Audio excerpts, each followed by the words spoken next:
뉴스야 시작합니다. 정치부 홍현주 기자 나와 있습니다.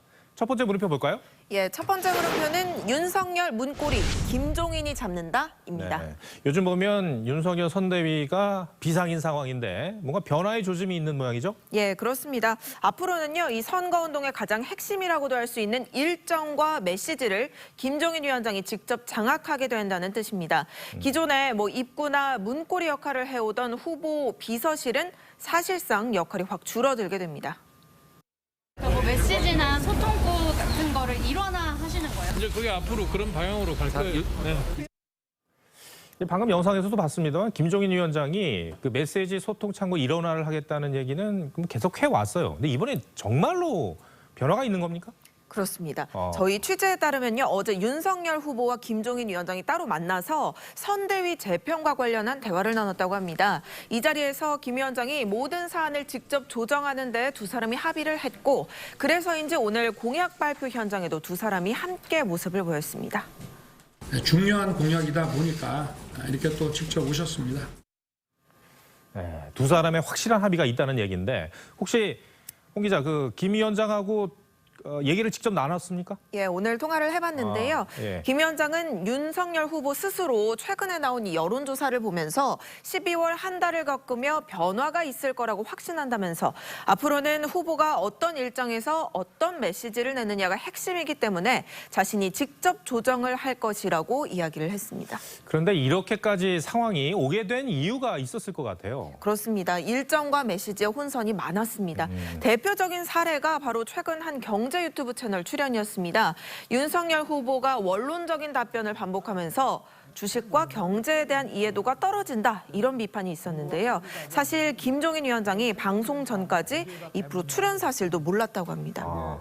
총괄 선대위원장인데 모를 수가 있는 겁니까? 그도 그럴 것이 이 김 위원장 선대위 합류 전에 한 후보 비서실 소속 인사가 주도해서 잡은 일정이라고 합니다.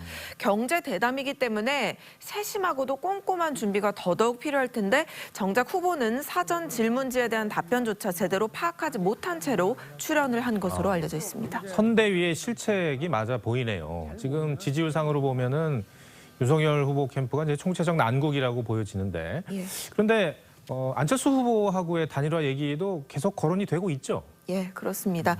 김종인 위원장이 선대위를 확실히 장악하면서요, 이 단일화 쟁점에는 당분간 확실히 선을 그을 전망입니다. 지난 서울시장 보궐선거 때도 국민의힘 당 내에서는 안철수 후보에 대한 쏠림 현상이 있었던 게 사실입니다. 하지만 김 위원장이 결국 오세훈 후보를 집요하다고 할 정도로 내세워서 승기를 잡은 전례도 있습니다. 김 위원장은 오늘 통화에서 일시적으로 안철수 후보 지지율이 오르는 것 같아 보이지만 지속되지 못할 거라고 전망을 했는데요. 1월 말까지는 일단 단일화 논의보다는 윤 후보 지지율을 끌어올리는 데 주력할 것으로 보입니다. 네. 첫 번째 물음표 정리해 주시죠. 예, 첫 번째 물음표 윤석열 문고리 김종인이 잡는다의 느낌표는 열쇠는 윤석열에게로 하겠습니다. 이번 연말 나온 지지율 역전은 어떻게 보면 이재명 득점보다는 윤석열 실점 때문이라는 평가가 많습니다. 큰절하는 것도 좋고 선대위 체질을 바꾸는 것도 중요하지만 결국 윤 후보가 어떤 열쇠를 쥐고 문을 여느냐에 따라 향후 여론 항방이 결정이 될 것으로 보입니다. 네. 두 번째 물음표 볼까요? 예, 두 번째 물음표는 박근혜 화살은 어디로?입니다. 예.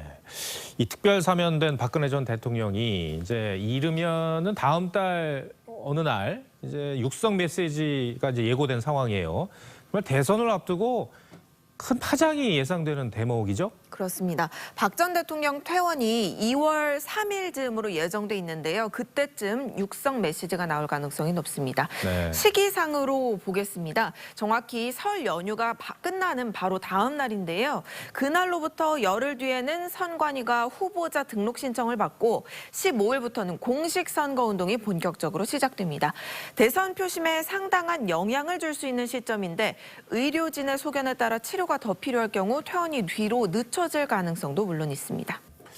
이 대선 일정을 고려하면 참 미묘한 시점인데 여러 의미가 담긴 메시지가 나올 수도 있겠어요. 그렇습니다. 이 박근혜 키드로 정치에 입문한 국민의힘 이준석 대표는요. 박 전 대통령은 단수가 높기 때문에 고도의 정치화된 메시지를 낼 것이라고 전망을 했습니다. 큰 득이나 큰 실이 날 메시지를 내진 않을 거라면서 신중한 해석도 당부를 했습니다. 예. 이 메시지가 이 관심의 대상이 되는 큰 이유 중에 하나가 예. 윤석열 후보가 이제 당시에 수사검사였다라는 점, 이 점 때문이잖아요. 예, 그렇습니다. 네. 박 전 대통령이 최근 발권한 이 옥중서신집에도요.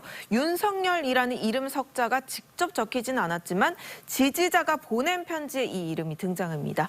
조국 전 장관 청문회를 언급하면서 윤석열 이름 석자는 뇌리에서 지울 수 없는 증오의 대상이라고 썼는데 박 전 대통령은 윤 후보 개인보다는 조국 사태 전체를 겨냥해서 사람을 평가할 때 걸어온 길을 뒤돌아보면 어떤 사람인지를 알게 된다면서 거짓말이 모든 사람을 영원히 속일 수는 없다는 말을 남겼습니다. 그런데 박 전 대통령이 지난 총선 무렵에도 메시지를 내놓은 적이 있잖아요. 거대 야당을 중심으로 힘을 합쳐달라 이런 것으로 기억을 하는데요. 예, 그런 메시지까지 나왔지만 결과는 미래통합당 완패였습니다. 물론 선거에 여러 요인이 있어서 패인을 명확하게 구분짓기는 어렵지만요. 박 전 대통령의 메시지가 제대로 먹히지 않았던 건 분명해 보입니다. 네.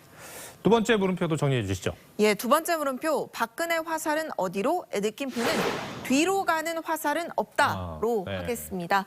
화살이 겨누는 관역이 여권이 될지 야권이 될지 아니면 제3의 방향으로 갈지는 알 수 없지만 화살이 뒤로 가는 법은 없죠. 선거의 여왕으로 불리던 박 전 대통령의 육성 메시지는 여권이든 야권이든 큰 파장을 몰고 올 대형 변수임에는 분명해 보입니다. 네. 홍현주 기자 오늘 설명 잘 들었습니다.